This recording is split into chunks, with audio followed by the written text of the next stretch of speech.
Question number 1, वो कौन सी चीज़ है जिसकी आंखों में उंगली डालें तो वो अपना मुंह खोलकर हमें काट लेती है?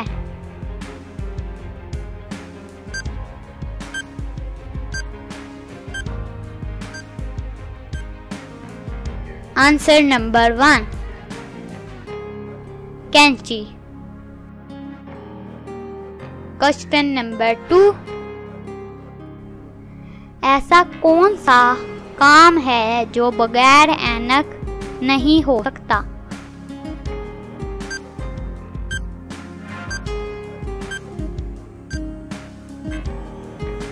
आंसर नंबर 2, ऐनक वाला काम। क्वेश्चन नंबर 3, कौन सी चीज के बगैर लड़की की शादी नहीं हो सकती?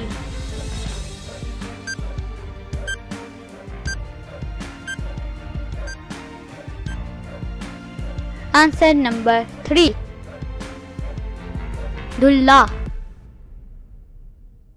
क्वेश्चन नंबर 4, कौन सी चीज हम जितना लेते जाते हैं उतना ही पीछे छोड़ते जाते हैं?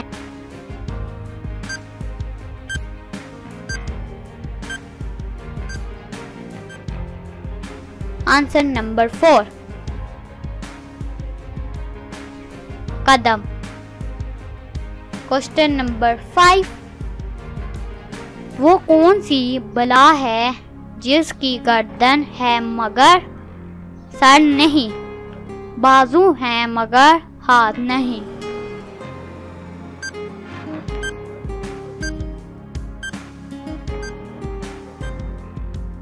Answer number 5, shirt.